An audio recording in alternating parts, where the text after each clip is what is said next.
Assalamualaikum dear class 7th students. I am teacher Waqar Yasin from government UPS तरकपुरा।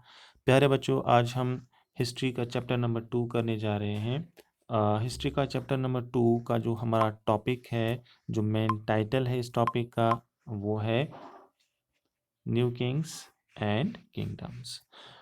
आज हम इसी chapter को स्टडी करने जा रहे हैं प्यारे बच्चों। इसमें हम देखेंगे कि कौन कौन सी नए किंगडम्स वजूद में आई आगे चल के इंडिया में, इंडियन सब कॉन्टिनेंट में, और कौन कौन से किंग्स ने यहाँ पर रूल किया 7th और 12th सेंचुरीज के बीच में, यानी 7वीं और 12वीं सदी के बीच में। तो चलिए स्टार्ट करते हैं हमारा आज का ये टॉपिक।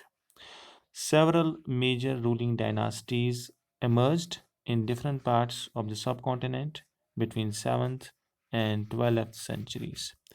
तो प्यारे बच्चों, काफ़ी सारी डायनास्टीज जो हैं वजूद में आई, जन्म लिया इन्होंने हमारे इंडिया में, सब कॉन्टिनेंट में 7वीं और 12वीं सदी के दौरान।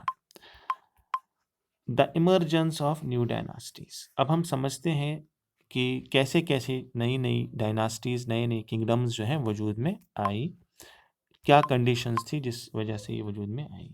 पहला point, by the 7th century there were big landlords और warrior chiefs in different regions of the subcontinent. जब 7वीं सदी की शुरुआत हुई तो बहुत बड़े बड़े ज़मींदार, जिनको हम बिग लैंड लॉर्ड्स भी कहते हैं या हम इनको वॉरियर चीफ्स भी कहते हैं, यानी जो जंगों में लीड करते थे, वॉर्स में लीड करते थे अपने अपने लोगों को, अपनी अपनी आर्मीज़ को। तो ये डिफरेंट डिफरेंट इलाकों में, डिफरेंट रीजन्स में, इंडिया में ये कायम हो गई।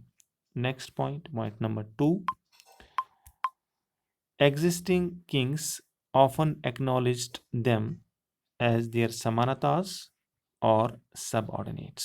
जो बादशाह अभी रूल कर रहे थे उस जगह पे जो बादशाह रूल कर रहा था, उन्होंने कहा कि ये बिग लैंड लॉर्ड्स, ये वॉरियर चीफ्स जो हैं, ये बिग लैंड लॉर्ड्स जो हैं, ये हमारे सबऑर्डिनेट्स हैं, यानी हमारे अंडर काम करेंगे, और ये हमारे समानताज हैं या फिर सबऑर्डिनेट्स हैं। ये हमारे समानताज हैं या फिर सबऑर्डिनेट्स हैं। ठीक है प्यारे बच्चों, ये इन बादशाहों के अंडर काम करेंगे जो ऑलरेडी उस जगह पे रूल कर रहे थे।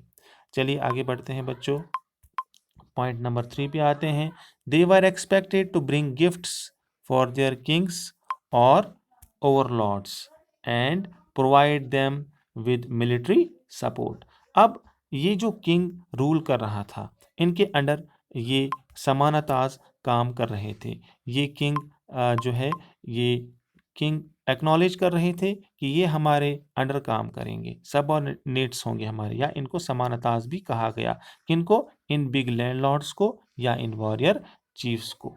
और इन बादशाहों ने कहा ये हमारे अंडर काम करेंगे, और जो हम उनको हुक्म देंगे, जो हम उनको इंस्ट्रक्शंस देंगे, उनको वो फॉलो करने हैं। इसके अलावा इन समानताज का, इन वॉरियर चीफ्स का एक और काम था कि वो एक्सपेक्टेड था उनसे कि वो गिफ्ट्स लाएंगे।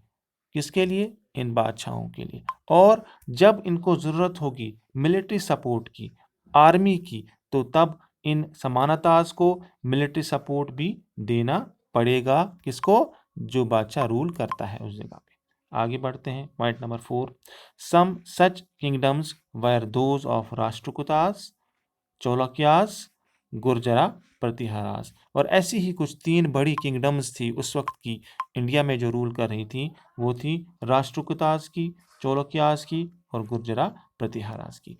नेक्स्ट वीडियो लेक्चर में हम प्यारे बच्चों पढ़ेंगे कि इन तीनों किंगडम्स में, इन्हें राष्ट्रकूटा की किंगडम में, चौलक्या की किंगडम्स में और गुर्जरा प्रतिहारा के रूल में कैसी एडमिनिस्ट्रेशन चलाई जाती थी, यह हम नेक्स्ट वीडियो लेक्चर में स्टडी करेंगे। आज के लिए इतना ही। अल्लाह हाफ़िज़।